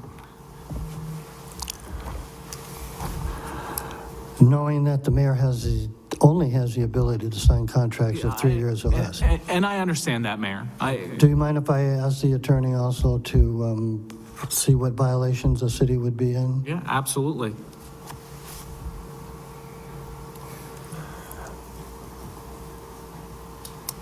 And just to follow up, I think it's important to know, we don't have anyone that is competent enough to do the assessment services. Our RG obviously is a professional group, and they represent several dozen, or at least a couple dozen cities and towns in Massachusetts. We've had some issues in that department too the last 3 years. It's been expensive. It's been embarrassing at times, and we need to turn that department around. It has been turned around since our RG's been here. Thank you, Mayor. I want to ask councilors to please keep to the agenda item that we're discussing, and we will come back to assessors. But we're actually on accounting right now. I also want to recognize that, and We're on assessments. it's all right.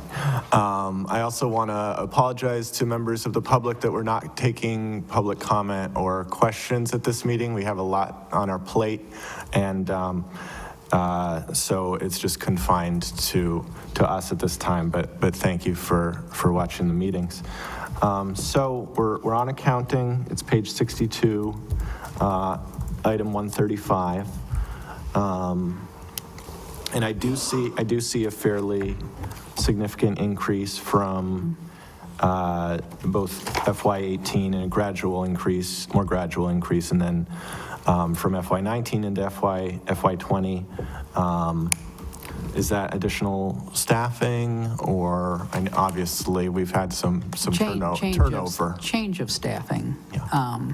and as well as with the departure of, No names. okay. with the departure of someone sitting next to me. I'm just teasing. Mark. They're both departing. Yes. All right. Gentleman to my left. So, there's been change in staffing, and with Mark leaving, it puts, we talked about the restructuring as well with the two purchasing individuals who are leaving. And so I'm looking to go to the structure that actually Lane was here, where Lane had a dedicated full-time accountant, and that's the goal. I mean, that's just the goal down the road. I think, but especially important with Mark leaving, as well as losing two purchasing individuals that I'm replacing with one. So this mostly, I would say, is due to the change in the finance director, for sure. It is. Very good. Other questions about accounting? Counselor Mass? I'm sorry, I got to loop back to the mayors, because these are related when we cut from one department to another. Yeah. The wrong item on the mayor's salary on page 58, 116,902 is supposed to be reduced to the mayor's request of 34,185. Is that correct? That's correct. And that represents a cut of approximately $85,000. Correct. And is that just the position of the director of administration, or is that an additional position? There are two positions in there currently, and currently two full-time. And one is being added into the position above, because it's like a shell game here, so I'm trying No, to it's get, not not that you're trying to hide anything, but following the ball is It hard. is difficult. So you're adding into salary and wages in 120, approximately Half a year of someone. half a year of someone, so how much is that? How much, you're adding 20, it looks like you're adding, to me, it looks like you're adding, is it 15? It's $35,000 into the mayor's line item, 5111. To the mayor's, 5111. Yeah, Yeah. Yes. and that's So half a year. No. When we talk about the shifting of someone, It's a half a year shift. that's a half a year So, but there's shifting. 35,000 is going into the mayor's budget. Of that 85, 35 is going into the mayor's budget. What is he talking about? We're talking about- The executive or the mayor's? I'm talking about all three, because you're It is- interrelated it is on all three. interrelated. So 85, of the 85,000 cut from the executive, 35,000 is going into the mayor's office. Correct. So what the intended staffing in the mayor's is a 4-day-a-week receptionist and an executive assistant. And approximately 50,000 is going in to accounting. Into accounting? Procurement. Oh, well, in procurement, that's in Well, central there's services. It's 207 is going up to 260. 207 is going up to 260. Oh, no, that is the change in staffing that I spoke of. Is that a new employee, or is that the finance director taking over the responsibilities of the director of administration? Yes. Yes, but it's not, Yes to which? I don't, no. It's, the difference is there aren't full years in 19, okay? And so this is that's a full year of a finance director, where you only had a partial year in 19. okay. So does that Is the- make sense? It's not easy. No, so we budgeted for a full year whether we expended it or not, right? Right, but it was different individuals. Okay, okay, So when I came in at a higher level. okay. And in 19, it's for a partial year, in 20, you're seeing the full year. I just want to, I'm trying to parse this out, and I'm sorry to beat a horse. You taking, are you going, under the mayor's proposal, are you taking over the director of administration position at end of? No. I understand that new mayor can do whatever they want, but is the proposal for you to take over that position January 1? No, it's going to be up to the new mayor, but there are certain things we do have to address. So how is that Mark is going to position have to be funded in this split posi- apart. So how is that position, the position that Director Smith holds now, how is it budgeted for in this budget It for is the next not. mayor? It is not. So you're saying you're cutting a position from the next mayor? That is correct. The budget's going up in all three departments, and you're cutting a position? And No, the budget is going down in executive administration. Budget is reduced in executive administration by about 50%. The task. it's hard to see that because the math is incorrect in the The book. task is going to the finance director. I'd like to see, administration. I'd like to see a correct summary of these three departments, the accounting department, the executive administration, and the mayor's budget with the correct numbers and a summary showing the overall department, overall between the three, from fiscal 18, fiscal 19 as amended is fine. I don't need the approved, and as proposed. So, and a chart of staffing so that I understand which departments have which staff, which one will be down staff, and whether or not and which positions are increased in like salary, and which ones, and will be helpful to know also is what you're putting in here that's a half-year position that will then need to be funded at a full year in the subsequent year. When I say a half year, it's a half year until the mayor leaves. There always will be someone. For example, in executive administration, there's 2 individuals. For the first half of the year, that individual will go There are to 3 now, right? Theoretically, there's supposed to be 3. Oh, We're just down 1. Mark interest. And then for the half year, for my position, which is in the mayor's budget, I will be, covered until December 31st. There is no funding for that position from January 1st through June 30th. And maybe when I see the summary, I'll understand it, but it doesn't look like a cut to me.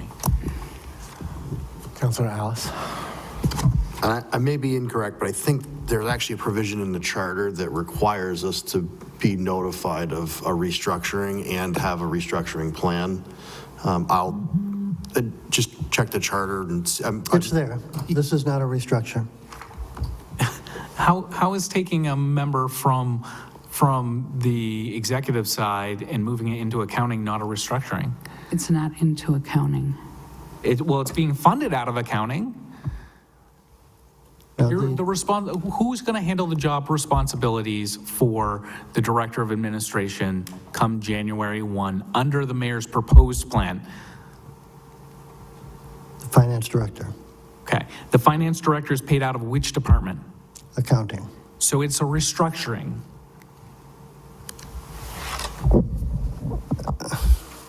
Well, why don't we get a legal opinion on that? We have a number of jobs that are transferred from department to department. May, Often on a temporary or sometimes on a permanent basis. I'm just going to interrupt for a second. I think this is getting a little contentious, but I do think this is a valid line of questioning. I do think that both the Ways and Means Committee and the council and the people do deserve to know if we are eliminating a fairly significant position and transferring the duties and responsibilities to another person in town. I think that's very valid. I do think it's worth looking into the ordinance that Councilor Alice speaks of. And Councilor Mass? Council Alice is exactly correct. There is a requirement for a restructuring plan being presented to the council. Whether this is a restructuring or not is, in my opinion, immaterial. The council and the candidates, all three and any additional candidates who are going to run for this position, need to understand what they're going to have to deal with going forward. And it is imperative for us to be able to highlight that to people. So it would be my preference that we don't waste money on legal opinions, that we just produce an understandable plan for people to know who's handling what in what departments and how they're being paid. I agree. We'll do that tomorrow. Thank you. Are there any other questions on accounting before we move on?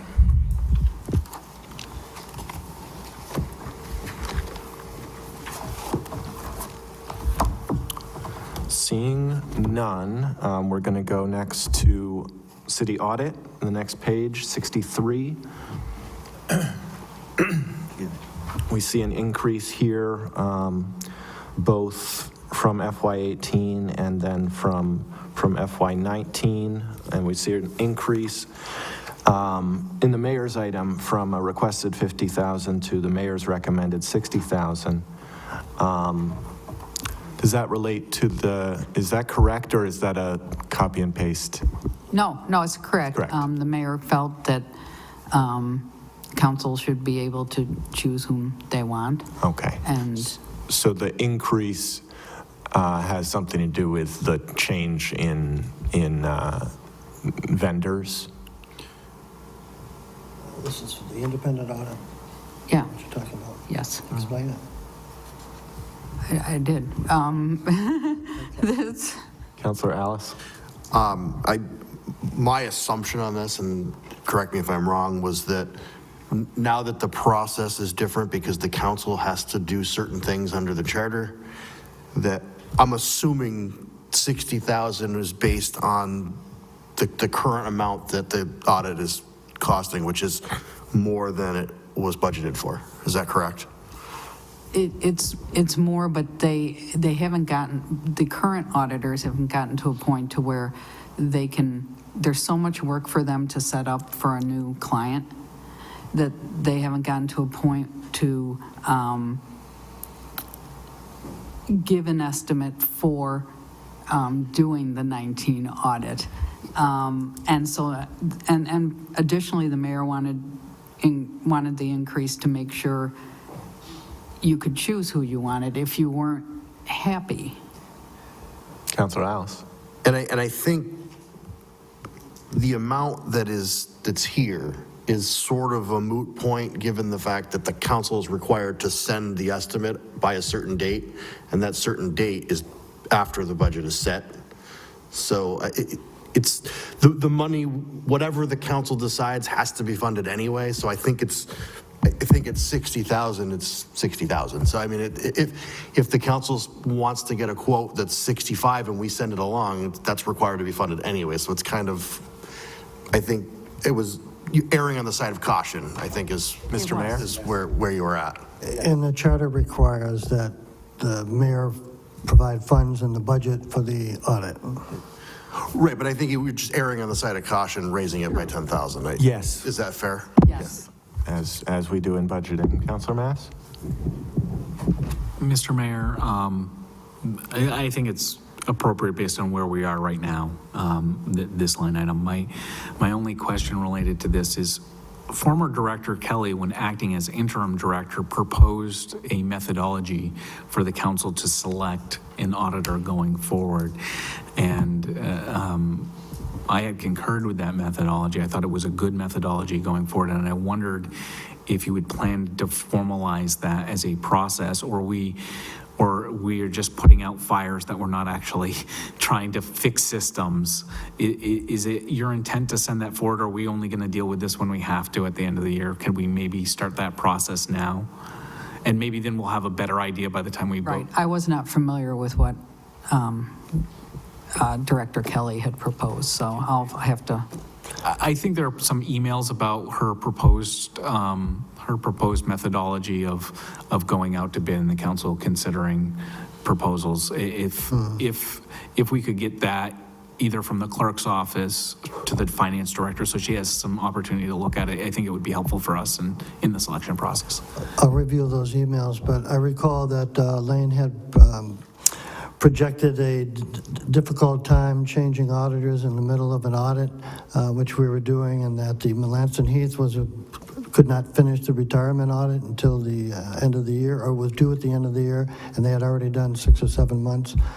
So that did create a problem.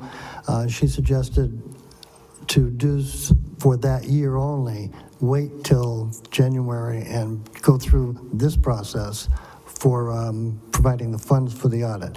I don't know if she had a method for doing that, other than that this is the method that we follow the charter, provide the funds for the council to do the audit, and then I think there's some dates in there that the council has to notify the mayor or do the RFP through the clerk's office.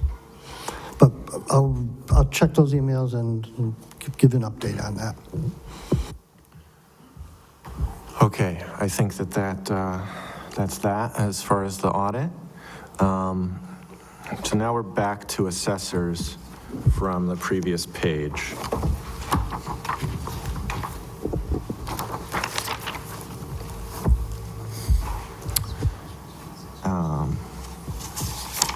I had a question about, in terms of the property assessments line item going up,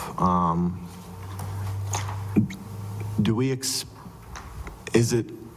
we tend to expect an increase in revenues? I mean, not budget for, but is there apt to be any increase in revenues if there's an increase in assessments, or does that question make sense? You can say no. I think I know what you mean, but this particular item, there is a contract for that. This is what it is for this year, or for fiscal 20. I guess what you're saying is, are they doing a really good job to where we are getting more value in the real estate and personal property? So, you know, I think they have done a good job. I've only been here months. I've been here a bit longer. Longer than seems longer than it is, right? Yeah. But from what I've worked with RRG, and especially with being down for a while in the assessor's office, that they were very good to work with. And they did go above and beyond in assisting in coverage. Councilor Dole. So part of, I'm sorry, I just wanted to add that this contract provides for professional representation at all levels of communication with the state government and the agencies and tax court. So we have made mistakes in the past with our representation, and it's cost us money. We have also spent some time on the whole process of revaluation of not only commercial but residential and industrial personal property. So this is a big part of the revenue for the town. As you know, roughly $22-23 million comes from property taxes. We hear it all the time that property tax is too high. We hear it also that let's not spend any more money. We have, and I apologize for the errors and the couldn't been in the worst place in the mayor's budget. Clearly, we'll have that out. If it's not back to you by 10 a.m. tomorrow morning, I will almost leave. But I want to just point out that it's very critical that we have professionals dealing with our revenues in communication with the state. And the finance department is that department. Assessment, treasurer, accounting are extremely, extremely important. Just a little tidbit, when we do the budget, we use the entire tax levy, the entire assessment. 100% of real estate taxes paid, but that's not what we receive. So in every budget, there's anywhere from 2 to 4% that the revenue is not there because the taxes are not paid. When I first started, it was around 95%. Now it's about 98, and it's still 2% lost, a large number.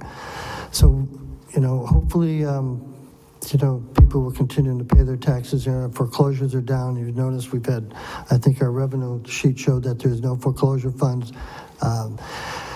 It's a big process. And again, I'm going to apologize for the mayor's inaccurate numbers. We'll get that to you tomorrow. Thank you. Thank you, Mayor. Councilor Dolan? It's good to hear that these assessors are nice to work with, but is there any explanation offered for a almost 100% increase from the FY19 adopted to the new number? Are they expecting increased productivity? No, I believe part of the 19 number was voted from stabilization as part of their contract. There was 30,000. That was for a one-time 100% commercial assessment that, as far as I know, was never done. We've never gotten any update on it. Yeah. Okay. Councilor Mass? I just want to correct a couple of statements from my colleagues that I heard in the response to Councilor Wheeler's question. One is, I think it's important for council, I certainly understand the question about are we likely to see increased assessments, and I think anytime you do assessments, unless you're in a recession, the housing market has gone down, you're likely to see an increase in collections. But I think the way we measure the quality of an assessor is by accuracy of their assessments, not by, how much they go up.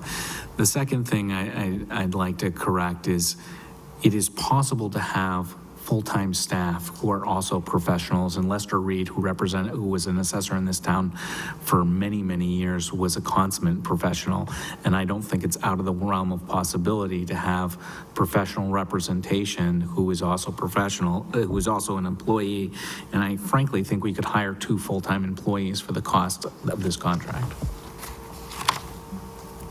Thank you, Councilor Mass. Are there other questions around the assessment budget? Seeing none, we're going to move on. Let's see. Treasurer collector is next on my agenda, but I believe that Ms. Varner is going to come back at a later date. Debt services, is that also under the treasurer collector? And tax title. And tax title, right. What about miscellaneous? If you can find miscellaneous, you can tell me what page we're on.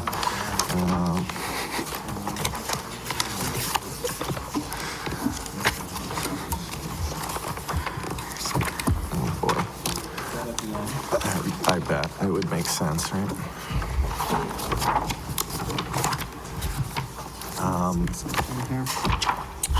Oh, there it is. 132 miscellaneous. What is this? This is, I don't think that this. Yeah, oh, this is what I'm looking for. Yeah, Yeah, there's. all this. I don't know that there's anything to talk about. So I'm on page 132. Yeah. Is that what you want to go? Yeah. So the Franklin Regional Services Yep. is an assessment. Right. And that's just what they're charging for the services that they Exactly. provide. Contributory retirement. We get that from PIRAC. Matter of fact, Yeah. we get a letter, I think Councilor Alice said he received a copy of it. Workers' comp insurance. We often check with the Maya, our insurance agent of sorts, to see what the next cost is going to be, how much it's going to be increased. We were told it would be increased at 10% this year. We've added a little more because we have some issues with the multiple claims.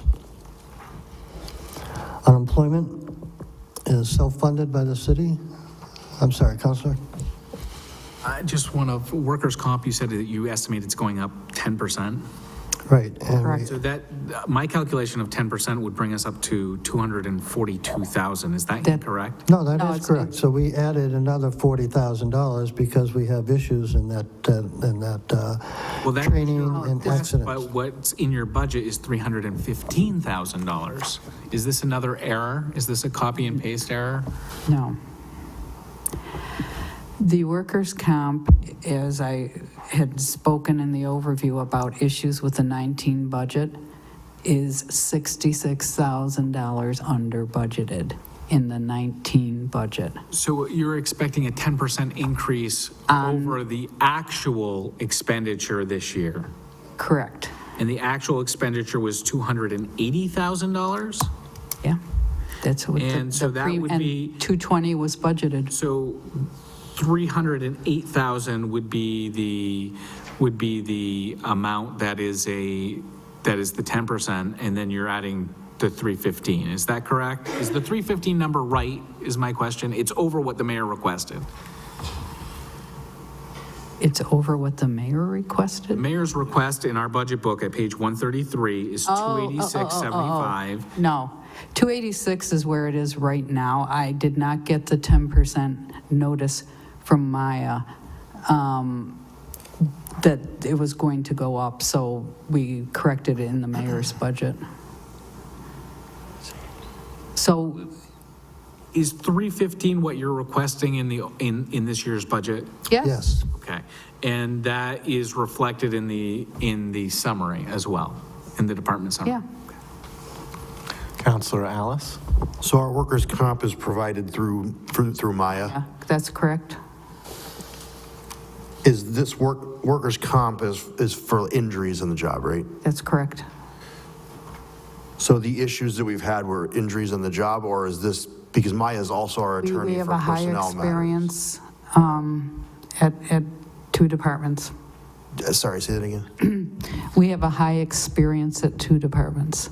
And I had spoken to Maya, the rep stopped by, and he was suggesting training for these two departments that we're going to pursue. Which two departments? School department, And the town DPW. is there training money reflected in the budgets for those two departments? Maya does these things for... They're going to do the training for free. They do because it behooves them. Counselor Alice? So this has nothing to do with any personnel issues? Like Maya is also our Legal. attorney for... That's correct. Okay. No, this is straight out This is just injuries. injury that- workman's comp. Yes. Okay, thank you. All right, any other questions around workers' comp, unemployment? Unemployment is self-funded. The city funds it. The request is 120 in the budget. There is going to be probably some layoffs when the council gets through with the review. So we want to be prepared for that. Employees' health insurance, we've got it down to 3.5%. We're thinking that we're waiting for some documentation that will bring it down to 2.5% increase. So the 3.5 is indicated in the Elected in the budget. reflected in the budget. What would the number be at 2.5%? It's about a 75,000 reduction. So it'd be about 230,000. Yeah. It's about 75,000 per percent. That's what I use. Right. I've also just, Is that I'm sorry, I was looking at the bottom line, or are you only expecting maybe an adjustment to 2.5 in the HMO? Are you expecting that across the board or just in one of the line items? Yeah, I was assuming Just this like was the just, HMO is going to be a HME. 2%? oh no, that's across all the it is. health plans. The other thing I've asked the broker whom we use was to give me information on changeovers. So in other words, someone loses their coverage, then they need to come on the plan during the year. And with Mass Health now, a lot of people go back and forth depending on income. And so there is a cost there that, you know, you have a stake in the ground where they give you a quote for this many plans, but there's always this amount of people coming off the plan, on and off the plan's cost. And I'm trying to get more specific data on that from them. Councilor Mass? Mayor indicated that after the council is done, there's likely to be some layoffs if we make any cuts at all.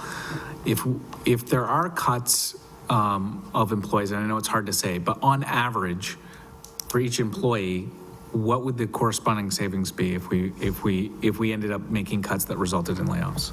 It varies by department, because sometimes when you're talking reduction, you're impacting overtime in some other departments. So you really need to speak to specific departments, but in general, unemployment costs are 50% of an individual's salary for 26 weeks, so half a year, as well as if there's any dependents, an additional 25 per week per dependent. So my question isn't about the unemployment. My question is about the health insurance savings. oh, I'm sorry, I That's thought okay. that's where you were going. I'm saying, we know we're going to lay some people off. We're going to have some savings in health insurance as a result of it. Depends if they were on a plan, yes, if they were on a plan.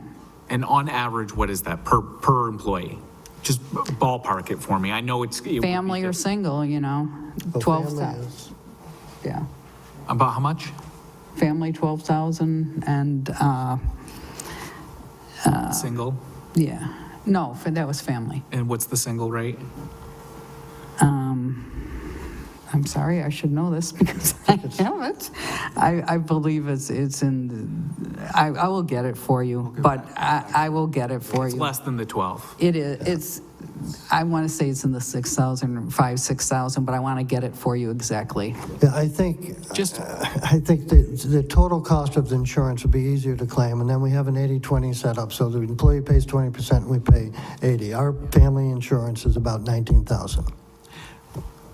Was health insurance the percentage of contribution to health insurance a subject of collective bargaining in these contracts that just settled? No, you can't do that. And so you can't negotiate over changing the split from 80-20 to 70-30 as part of collective bargaining? Yeah, I think that would be a good idea, but we have what's called an insurance advisory council, and so that's a representative from each union as part of that insurance advisory committee, the IAC, and to propose any changes in insurance, you need to go to that committee. And that, I understand that, but that in order to get a change to 70-30, wouldn't that need to be bargained? It would need to be bargained at the IAC first. Okay. But there's nothing that you can give at IAC other than a different plan, correct? Exactly. And so you can also bargain with IAC and let the unions know that corresponding to that, they might get wage increases. Isn't that correct? That would be an option, I guess, if you want to What was have a the last- neutral type of transfer from insurance to wages. and that only bumps up your pension retirement liability, and then you've locked yourself into a 70-30, say. And we haven't bargained health insurance. No, we've discussed,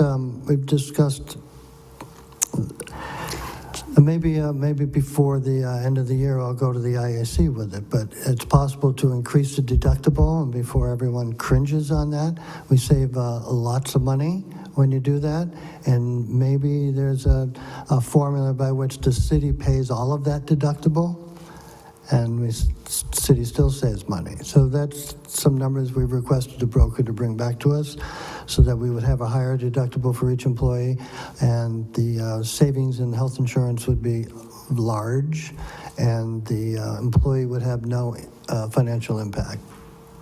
That's worth negotiating.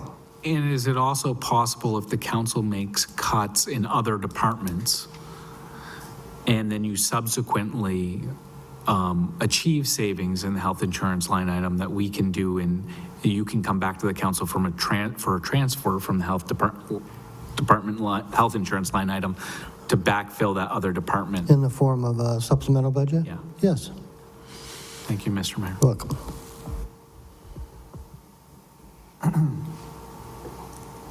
All right, are there any questions from councilors around life insurance, Medicare, retirement, OPEB, and or liability insurance?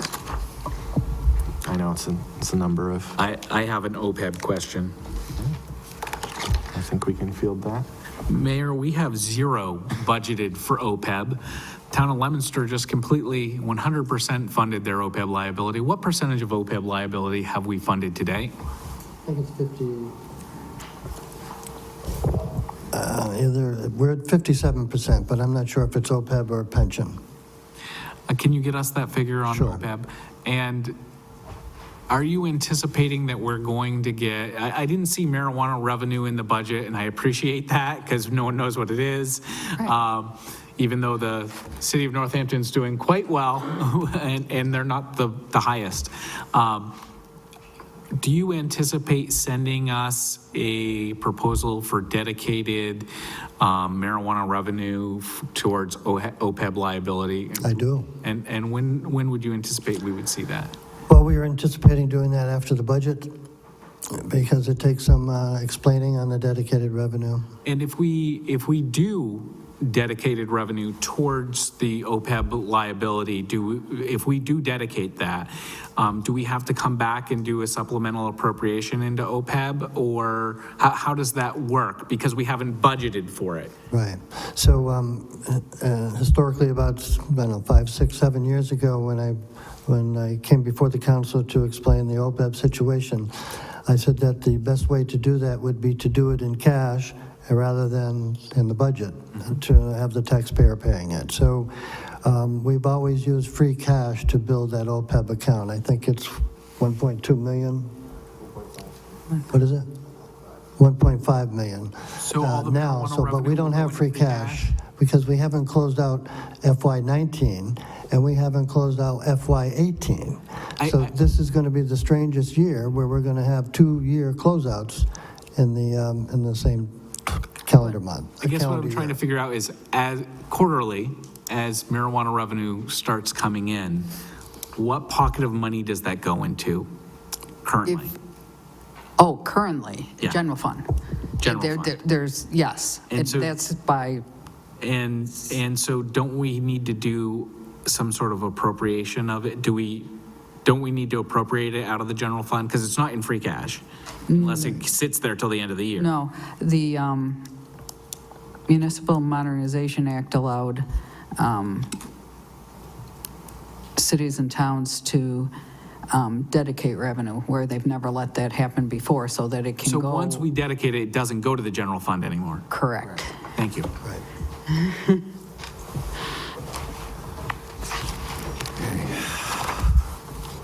All right. We're getting there. We're going to move on to, I believe, central services at this time, which is page 77 in your budget books. And this is going to be a fun one because procurement is here. And would you mind if I ask you to maybe outline that again for us, quickly? In the light of this Right. department. Well, how about, in this department, we have two individuals retiring in the near future. One is at the end of December, one will be at the end of June. This gets into the other department with the half year, and we have someone coming in for half of a year when the first person retires, so that they can get trained and up to speed, and then we will not fill the second position when that individual retires, but that would be in the 21 budget. Try not to make it, Well, maybe we can just simplify it a little bit. So the procurement central services has two people.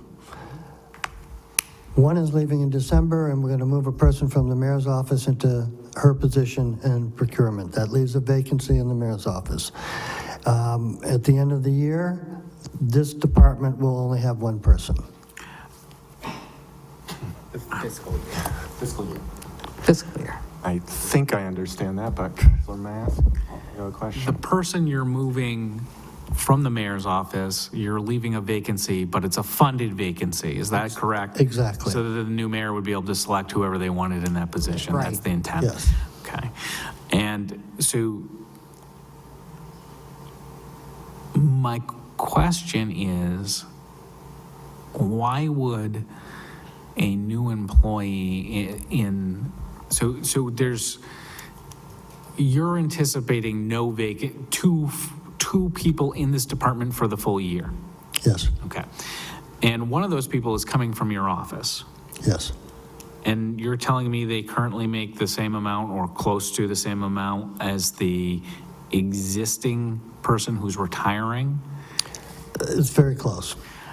And I guess my question is, presuming that there's substantially less experience of the person who's moving into that position, and the person who's retiring has longevity for a career, normally I would anticipate a savings. Is there a reason why we're moving someone from the mayor's office into procurement rather than hiring someone in procurement who might be available at a lower rate? Well, yes, the reason is the competency level of the person moving from the mayor's office to procurement, who will be able to take over both positions and the business of both positions, and as well work with the ongoing multitasking she's been doing for a year or so, working on helping other departments. So that's how we see that as an advantage for the city, advantage for the department. She also works very closely with an MBA that helps the finance department. Does the person who's staying on, who's retiring at the end of the year, have an MBA? No. And you're anticipating that, not filling that position at retirement, correct? And the second retirement? Yeah. Yes. But that won't be my decision. Well, you haven't, that would be in next year's budget, next year's budget. That's your, why do we have two people in that department now if you believe it can be done with one person? Because initially we didn't have enough procurement people, procurement and purchasing. So that would again follow when Lane Kelly left. She was the procurement officer with the certifications, and the person in procurement in the mayor's office at that time was being trained to move into procurement. And received all the certifications for all levels of 30B. And then now she's retiring, and we're trying to replicate the same process that we did 4 years ago. Yeah, what I don't understand, I understand why you're trying to move one person to another, and I'm not trying to attribute any nefarious purpose. But what I don't understand is, you think a year from now, this department can run on one person, but today you think it requires 2 people. And why? What's the difference? What's the workload difference between next year and this year? Why wouldn't we cut that down to one department, one person this year, if you think next year it's going to be done with one person? I think honest, and I don't mean any offense at all, I won't be here next year, and the procurement goes through a lot of activity with the initiatives and programs we have. I'm expecting that when we had 2, we didn't have one in the school department. We had a professional team that came in and did the finance for the business manager.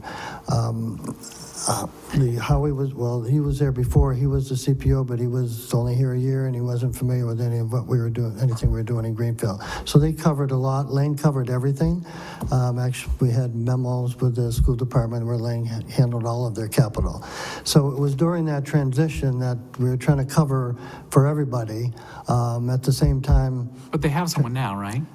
they do, well, yeah, just Steve is, started, though. So why do we need Certified. 2 people in this department now? that's a council decision. I think we do. I mean, we got 3 RFPs out. We've got a couple more going. So that's, I chose to keep 2 now, and one's retiring in December. Mr. Mayor, you have a vacancy in your office, correct? Yes. And that vacancy is being funded for at least for the year, right?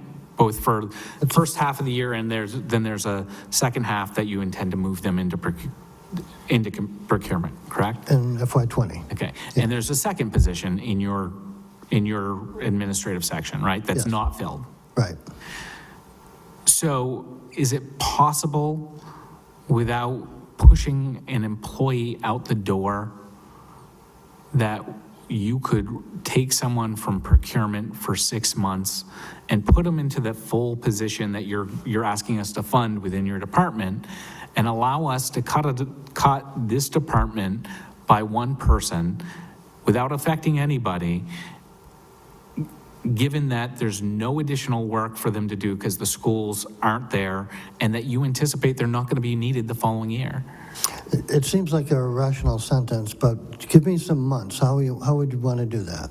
Well, what I would suggest, You're starting what in I would June? suggest, Mayor, is for the beginning of the fiscal year, you take one of the procurement personnel, move them to the unfilled vacancy in your office that will be funded if we approve your budget, and that you operate procurement on one person, because what I'm hearing from you is that's all it takes now that the school has their own procurement personnel.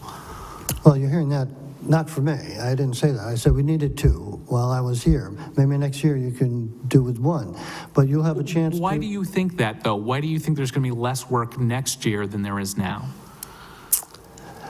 Because I think that we are advancing very rapidly on the earmarks that we have. We have $9 million in earmarks at the state for a number of different projects that we have to get the RFPs out for. We also have a lot of work that's in capital. If the council votes not to do capital, maybe you can lay other people off. I don't know. So if there's Next year, there won't be that activity. If there was more limited capital budget, there would be less of a need in the procurement department. I didn't say that either. Well, I'm trying to understand what the need is, Mr. Mayor. Well, we can bring up the procurement people and they can describe it to you if that's would be helpful. I don't deal with the micromanaging of the departments, or nor do I deal with their daily routine schedules. So how do you determine whether or not you need 1 or 2 people there if you don't? I'm relying totally on your expertise. On whose expertise? Yours. On our expertise. Right. Well, how do you make a decision in preparing your budget for whether or not you need 1 or 2 people when you haven't yet consulted us? Right. My expertise. And what does your expertise tell you why you need 2 people in that I'm department? all through answering this interrogating question. Yes, Well, okay. let's Sure. move on. Thank you. I'll do it in writing. Give me a question in writing, Isaac. I'll get back to you. It's not a complicated question, Mr. Mayor. You just don't want to answer it, and that's okay. On that note, Is Director Adams still here? I think, unless there are any more questions for the executive at this time, I'm gonna call up MJ Adams, who's been gracious enough to watch this whole meeting, and we're gonna take some questions on the economic development side of things.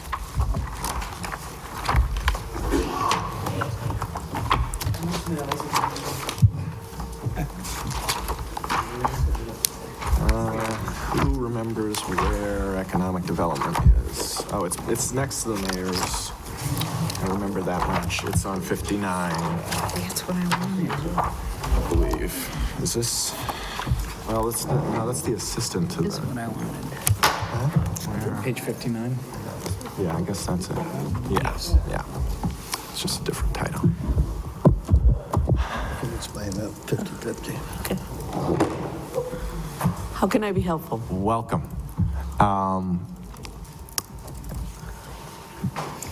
Would you like to give any kind of broad update of where your office is at, or should we jump into things? No, I'm happy to. Thanks. I stepped into the position in September of 2018 and have been working, you understand that my position is partially funded with community development block grant funds and also the other half with town funds.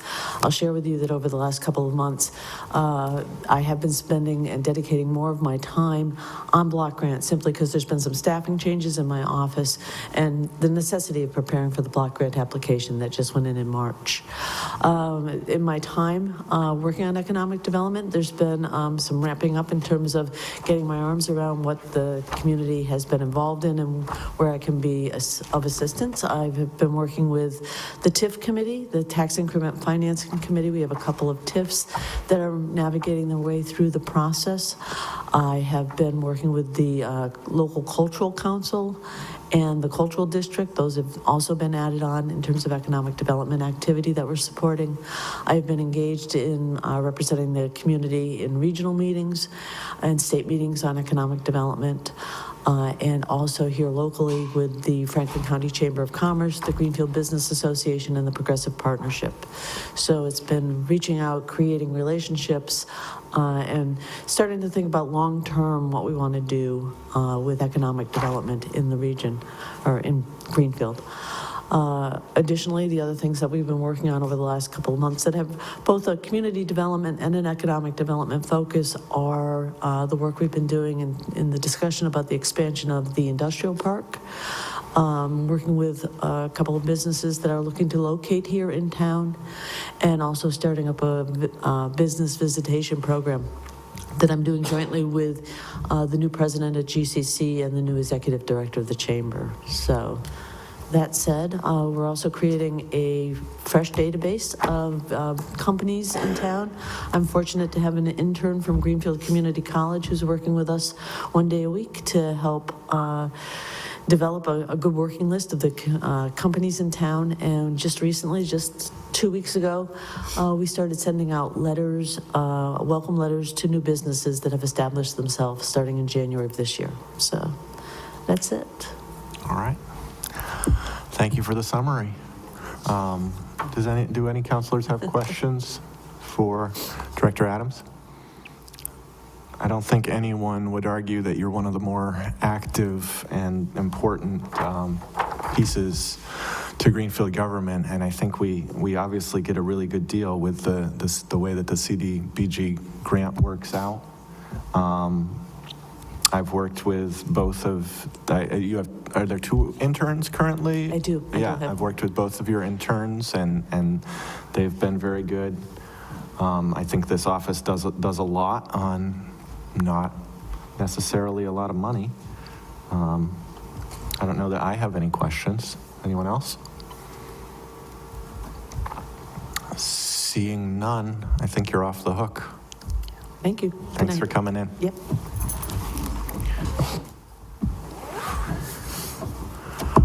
All right.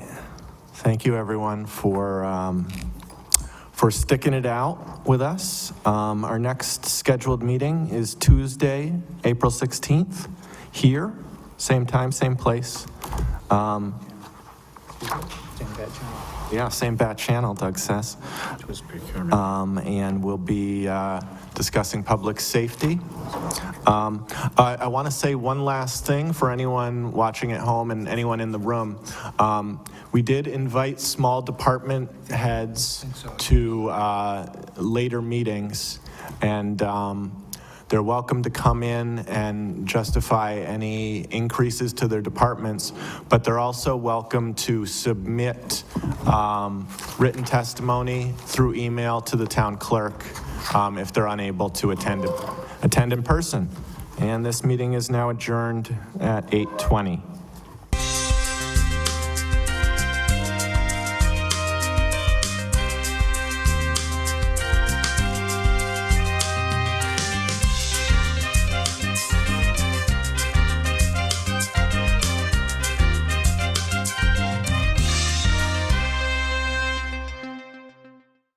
All of our productions at GCTV are sponsored in part by Bay State Health, providing the care you and your family need when you need it close to home. Visit them online at baystatehealth.org. Greenfield Savings Bank. Visit them at 400 Main Street in Greenfield. Call them at 774-3191 or go online to greenfieldsavings.com. Greenfield Community College, providing access and excellence in higher education in the Pioneer Valley. Visit them at gcc.mass.edu. The Hammond Family. The Hammond family are longtime supporters of Greenfield Community Television. New Fortune Chinese Restaurant on the Mohawk Trail in Greenfield. Visit them online at newfortunema.com. Call them at 772-0838 and check them out on Facebook. Real Cleaning Services, cleaning Hampshire and Franklin County since 1972. We don't cut corners, we clean them. Check them out online at realclean.com. Call them at 413-422-1143. People's United Bank, located at 45 Federal Street in Greenfield. You can call them at 774-3713 or visit them online at peoples.com. The Solar Store of Greenfield, replacing fossil fuels and nuclear power one home at a time. Visit them at 23 Fisk Ave. Call them at 413-772-3122 or visit them online at solarstoreofgreenfield.com. Thank you to our sponsors for supporting all of GCTV's productions.